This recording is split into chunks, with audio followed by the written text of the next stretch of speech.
Hello and welcome to Lunchtime Politics. First, the highlights.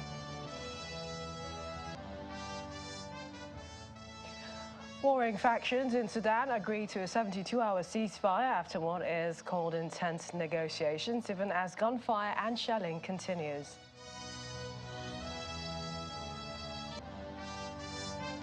Amid growing concerns about war-ravaged Sudan, Nigeria's Ministry of Foreign Affairs prepares to evacuate Nigerian students.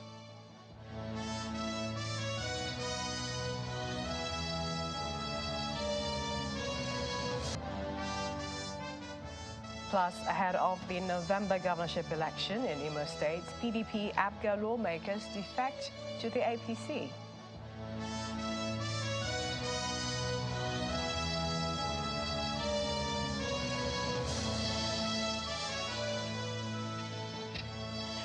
Welcome to the program. I'm Innocent Walker in Lagos. A ceasefire in Sudan appears to be holding after taking effect at midnight local time on Monday. It is the fourth attempt to stop the fighting, which began on the 15th of April, with previous truces not observed.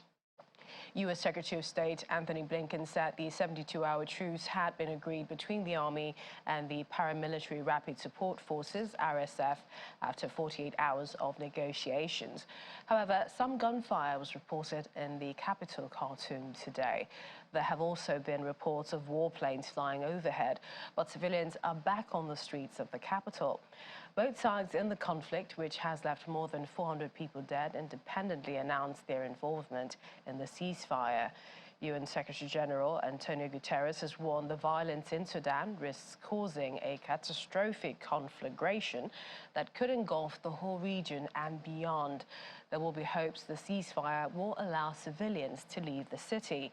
Egypt's foreign ministry said yesterday that an attaché had been killed while driving to the embassy in Khartoum to help with the evacuation of Egyptian citizens. EU Foreign Policy Chief Josep Borrell also confirmed Monday that more than 1,000 EU citizens had been evacuated. South Africa, Kenya and Uganda are among the African nations to have announced the evacuation of their citizens. The UK government has announced it will begin evacuating British passport holders and immediate family members from today. Meanwhile, many countries are attempting to evacuate their diplomats and civilians from Sudan since the violence erupted, and more so, the ceasefire will be an opportunity to do so. And this is, of course, Nigeria is getting ready. Now, following the reassurance from the federal government and spokespersons of the relevant agencies concerned as to plans for the federal government to begin evacuations, in a latest joint statement by Dr. Nasser Sani Gwazo, the Permanent Secretary with the Federal Ministry of Humanitarian Affairs, Disaster Management and Social Development, and also Ambassador Janet Olisa, Director overseeing the Office of the Permanent Secretary, Ministry of Foreign Affairs. The federal government notes with concern that some of the students are trying to find their way to contiguous borders of either Egypt, Eritrea, Ethiopia or Chad on their own, while promising that concrete plans are underway to deploy air transport to evacuate all stranded Nigerian citizens through the identified safe transit areas back home to Nigeria in safety and dignity. Well, the ministers are urging parents to advise their wards that while concerted efforts are being made to evacuate them, the students should endeavor to remain calm, maintain constant communication with officials of the Nigerian embassy in Sudan for instructions as well as updates. They've put out a number of telephone numbers of embassy officials for Nigerians in Sudan to get help. More according to the statements, the different agencies, it says, are working very closely with the Ministry of Foreign Affairs and Nigerian missions in the countries bordering Sudan, as well as with other relevant stakeholders, especially the Nigerians in Diaspora Commission, NIDCOM, the Federal Ministry of Health, the Nigerian Armed Forces, the National Intelligence Agency, the international humanitarian organizations, such as the International Organization for Migration, to immediately evacuate the student and other affected Nigerians. Well, bombing in the city has hit key infrastructure like water pipes, meaning that some people, we understand, have been forced to drink from the River Nile. Since the violence began, residents of Khartoum have been told to stay inside. Food and water supplies have been running low. Another issue appears to be the near collapse of the internet and telephone service in Sudan. Let's talk some more about this. And joining me virtually is Ambassador God knows Igali. He's a retired permanent secretary, former ambassador to Scandinavia. He was consul general to Nigeria, Cameroon, and coordinator of evacuation of thousands of Nigerians following the Bakassi crisis. Ambassador God knows Igali joins me now from Abuja. Welcome to the program. It's quite a situation in Sudan currently. Countries scrambling to bring their citizens back home. This is a familiar terrain for you, isn't it? Share with us what the risks and dangers involved in this evacuation are. Thank you very much. It's nice to join you. Well, Nigeria has always shown great concern for the welfare of its citizens abroad. This is not the first time we've had to evacuate our citizens. If you go back a little bit in history, as far back as 1976, we had to evacuate about 45,000 of our citizens from a neighboring maritime neighbor, Equatorial Guinea. And during the Liberian crisis, we evacuated thousands of Nigerians also from Liberia. And later, when fighting broke out again in 2003, we evacuated about another 5,000 Nigerians. When I was in Cameroon, we had two sets of evacuation. First were the Nigerians, about 120,000, who had moved into some parts of Cameroon because of the series of crises in the northeast. We had to bring them back, and it was quite hazardous because neighboring country, but terrain is so rugged. Mind you, some of the people who made them to run are still there in some places, opportunistically trying to create problems. So it was delicate. Then after the ICJ judgment on the maritime and land and maritime boundary, many Nigerians felt threatened, so we brought back about 12,000 Nigerians. What are the risks? The risks are that in a place like Sudan, where the distance journeys could take very long times, first, air evacuation, as you rightly said, is risky because the belligerents are still very active. Even when they say they're on a ceasefire, there are opportunistic cases of people going out of what has been agreed. And in such cases, like in the Sudan, we had some of the crises in Africa, there are splinter groups, and there are some that don't accept what their leaders are doing. So you place people at risk. That is why, unknown to the general public, there's a lot of tact, a lot of strategic work, thinking work that has to go to be done by the diplomats. And let me say this to use this opportunity to say, we've done these things over and over. We've always moved thousands of our citizens, and we have enough assets, enough experience to do that. We've been doing that all around, and but there's always a working together. First, with our people on the ground, our assets on the ground, our diplomatic intelligence and strategic assets.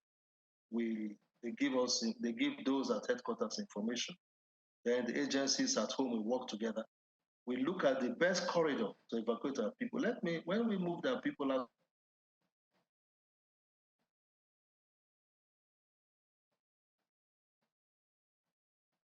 were involved from the Ministry of Foreign Affairs, and when we moved Nigerians out of Liberia, it was in two facets. Some part was by water, and the remaining part was by air.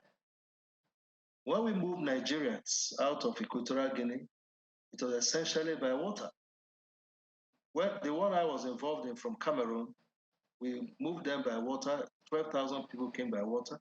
The rest came over land by rugged terrain. So the risk is that you have to be careful so that your people don't fall into the hands of opportunistic and accidental cases. And the officials who are involved have to receive clearances from the governments. This morning, I think I overcome a discussion where somebody was scorning at what government was doing because he said there's no government in Sudan. There's a government, there's still a government. There's a prime minister. As you know, there are two military groups fighting each other, but there's a prime minister, which is the government. And our embassy personnel are working with them to ensure that we go through the right corridors. We're working with the neighboring countries through which they can pass to also secure safety. Even in a country like Ethiopia, there are still issues of security. So we have to make sure that Ethiopian security provides safe passage to from where they can be airlifted. Indeed. And Ambassador, talking about the role of, the neighbors playing to aid fleeing Sudanese and other countries' citizens in this case, there appears to also be the business side where, airlines, opportunity airlines are trying to make their monies depending on the airline involved and other charges and what is supposed to be a humanitarian emergency. Well, I don't think that at this time any airline will place their pecuniary benefits, the money they make, in front. Yes, there's opportunity for business, but I don't think they will profiteer from this. Actually, the airlines themselves are taking risk by going to such war theaters to evacuate people. The neighbors, in most cases, where bilateral relations are okay, neighbors don't pose any problem. Neighboring countries are quite friendly, and it also depends on the capacity of our diplomatic asset on ground. For example, we have very, very competent ambassadors in Egypt. Ambassador Nura is one of our best. We have a very competent ambassador in Ethiopia too, I think Adeleke. So they are very good officers who know their onions, and they have very close bilateral relations with those authorities. So in case of emergencies like this, they are not in the theater, but they are the neighboring countries from where you can be able to evacuate people. And in this case, from the reports we're having, our ambassadors have good relations with their host countries, and they've secured the best of terms, the best of conditions under which they can evacuate our people. The same thing happened when we evacuated our people from Ukraine. Our ambassador in Poland was able to do a great job, and even the ambassador in Hungary also. So we always, if you have people who are not experienced, then we may have some issues. But where we have very competent people, it's of little problem. Indeed. And Ambassador, things have been brewing in Sudan for quite some time. And many wonder, how big of a problem is it for Africa if things degenerate further with what we're seeing from the country? And what role do you see African leaders playing? When you talk of African leaders, essentially you're talking of countries like Nigeria, South Africa, Kenya, Ethiopia, but it boils down to Nigeria. Some of us within the foreign policy family are quite activist. We think that we need to be a little bit more active. This is our sphere of influence. We are the largest economy, we are the largest country in terms of population. Yes, we may have our own domestic internal problem, but there is no country without internal issues. And we think that our foreign policy with the manifest destiny, it's a manifest destiny. God has placed Nigeria as leader of the Black world, as leader of the African continent. That's why General Murtala Mohammed of blessed memory came up with that speech that Africa has come of age, which means we can handle a lot of issues. And we showed that in Liberia, the leadership. We showed that in Sierra Leone, where Nigeria led. We provided money, we brought Ghana together, brought other West African countries, and went to make peace. The international community came later. So some of us have always held the view that where issues happen, especially in Africa, it's our background. We don't have to wait for everybody, the rest of the world to take the lead. Look at the case of Sudan. You are talking of 5 million Nigerians. It may even be a little bit more than that because historically we've had connections going to thousands of years. In the 1920s, hundreds of thousands went because of the Blue Nile irrigation project. So our strategic interest geostrategic interests are almost permanent in a country like Sudan, just as it is with some of our other neighbors. So we have to show leadership. The African Union, the Peace and Security Council, has to show leadership, and Nigeria cannot hold its hands and watch. We can't say we're solving our domestic problem. We have to show that leadership. Let me also add this. Domestically, we may have issues with ourselves, but if you go to any other African country, Francophone countries, they look at us, they say the Le Grand Patron, the big brother. They want you to always take the lead. And I think we always have to take the lead in such problems. And Nigeria can form a coalition of African countries to try to mediate, try to negotiate, and try to conciliate the various sides. And also, the two sides, in this case, have connections with Nigeria, one way or the other. They know us, they're connected with us. And we can't be able to provide that mediatory interface to bring peace. Ambassador Godno Zagali, many thanks. Thank you for joining us on the program. Thank you very much. Well, away from the situation in Sudan to Adamawa State, where youths yesterday gathered at the government house in Yola, the state capital, to rejoice with Governor Amadu Fintiri over his victory in the just concluded governorship supplementary election. Governor Fintiri thanked them for their show of support, pledging that his administration will ensure that they are gainfully equipped to make positive impact in society.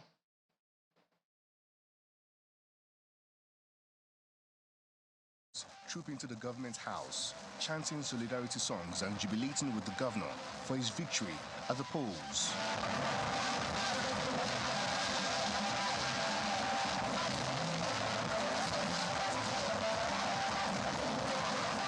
Governor Fintiri, alongside his deputy governor-elect, Professor Farauta, and other government officials are on ground to receive them. The governor joins the excited youths, displaying dancing skills.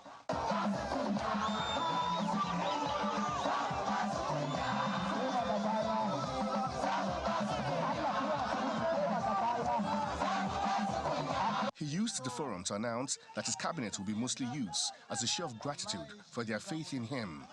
The governor advised them to pray for the peace of Adamawa State and the nation at large, stressing that his administration will be government for the people. What you people want is what we shall do as a government. Some of the youths say his achievements have helped to reposition the state. Everybody knows how Fintiri won his election and all the controversies surrounding the elections, but he emerged victorious. At this moment, the season of fasting has just ended, and the celebration is coming with a victory that is beyond expectation. So everyone in Adamawa, irrespective of their political party, are just, moving here and there, excited by the fact that this is Salah celebration. And we are glad it's happening in Adamawa State. This solidarity visit is the icing on the cake for Governor Umar Fintiri as the Muslim faithfuls end their Eid al-Fitr celebration amidst pomp in the state. Over in Taraba State, the All Progressives Congress has expelled a governorship aspirant of the party in the just concluded 2023 general elections, David Sabo Kente, for alleged anti-party activities. The party has also suspended the senator-elect for Taraba South Senatorial District, David Jim Kuta, for alleged anti-party activities during the elections. Addressing a press conference in Jalingo, the state capital, the APC state chairman says the decisions were taken after careful examination of the allegations against them. Sometimes in July 2022, the executives of APC Kente Ward of Wukari local government area wrote the chairman of APC Wukari local government area calling for the expulsion of Chief David Sabo Kente on series of allegations and offenses against the party as enshrined in the party constitution 2022 as amended. On the 12th of August 2022, the APC Wukari local government wrote a letter to the state APC on the above complaints, hinting it of what transpired. Having investigated and confirmed that all the constitutional procedures of fair hearing and disciplinary steps have been satisfactorily followed by both the ward and local government level of the party in Kente and Wukari local government of APC, the State Working Committee, in its sitting on Thursday, 20th day of April 2023, exercised its powers under Article 13.94 of the party constitution and ratified the decision of the APC Wukari local government area. For avoidance of doubt, Chief David Sabo Kente stands expelled from the All Progressives Congress and should stop parading himself as a member of the All Progressives Congress Taraba State henceforth. Well, politics in Imo State is beginning to take a different shape ahead of the state governorship election in November this year. 3 serving lawmakers under the platform of the People's Democratic Party and the All Progressives Grand Alliance, APGA, from Owerri Federal Constituency have defected to the All Progressives Congress, APC, in the state. The lawmakers and their supporters say they made the decision to join the APC following the leadership qualities and giant strides of the Uzodinma-led administration in the last 3.5 years. The Ndubisi Kanu Square in Owerri, the Imo State capital, is filled to capacity by members of the All Progressives Congress and its supporters. They are here to receive new members who are defecting from the People's Democratic Party and the All Progressives Grand Alliance.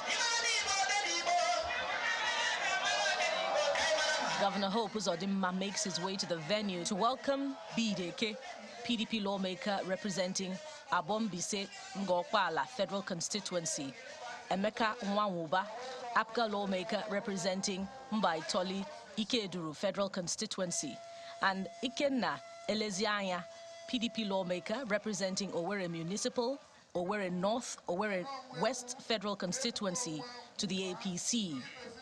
The Imo State APC chairman says they have taken the right decision by joining the ruling party. I therefore appeal to each and every one of you to bring your weight of experience to bear in your membership of our party. It is always profitable and rewarding to fish where the waters are deep. It is also exciting to play in the Champions League instead of playing in the local league. The lawmakers give reasons for their defection and promise to support the governor's second-term bid. PDP has collapsed into APC. We joined APC because APC indeed is a progressive party.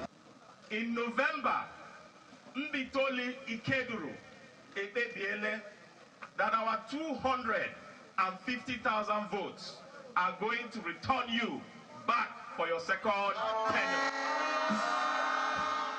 I'm here to add value. I'm here to add support. That come November 11, you win landslide in the federal constituency.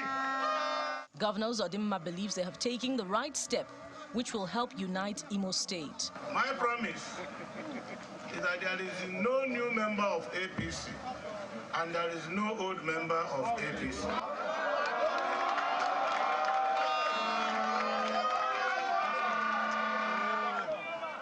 Assure them that they will not regret their decision.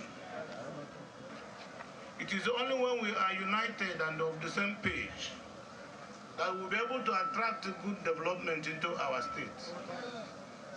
If we are not united, we will be divided. But if we are united, we will not be divided. And the united we stand. I'm handing it over to our brothers in God. The ruling party in Imo State says more political leaders are welcome to the APC to join hands and retain the seat for Governor Hope Uzodinma ahead of the November 11 governorship election. God send Governor Hope Uzodinma. Well, our correspondent, Etokwe joins me now for more updates from the capital. Hi, Etokwe. I mean, are these the first defections we're witnessing since the race to the state elections in November, or will there be more defections, do you think? Good afternoon, Millicent. It's good to see you again. Well, ahead of the November 11 governorship elections in Imo State, political activities has commenced, and even though not in full swing, as political parties are still waiting for INEC to lift the ban on official campaign by June. So we should expect developments like this, developments like endorsements, defections, accusations, and counter-accusations in the coming days by the different political parties in the state. Also, before the presidential election, we also witnessed defections by aspirants who, for the main reason of trying to get their party tickets, defected to different political parties. So there were defections, but since after the governorship primaries by the different political parties in Imo State, this is the first major and public defection by 7 lawmakers of the different federal constituencies in Imo State to other political parties, and this time from the PDP, from ABGA to the APC. And Tokwe, I mean, are we seeing what some have called the usual two-horse race for political parties expanding to more players to be reckoned with in the ahead of the governorship elections? And this is looking at the results in the aftermath of the general elections, which were held in March. Okay, we're all here in the Southeast. We witnessed to what happened during the presidential election, where the factor of the Peter Obi factor was really evident in the Southeast. And these has really helped the Labour Party to grow to become a formidable political party here in the Southeast and even in Imo State ahead of the November 11 governorship election. So what we used to have before is majorly between two parties like the APC and the PDP. But now we have the Labour Party and they're waxing stronger by the day. But the people of Imo State will decide which party they wish to vote for in the November election, as we now have the 3 Austrians, the Labour Party, the APC, and the People's Democratic Party. Evacuation, many thanks. We continue to keep an eye on developments there. Thanks again. Thank you very much. And just after 1 month outside the country, the president-elect, Senator Bola Tinubu, is back ahead of his inauguration the 29th of May, addressing party supporters at his residence in Asokoro, Abuja, following his return from a 4-week trip abroad. Former governor of Lagos State dismissed speculations about his health status. He says he's hale and hearty and ready for the task ahead.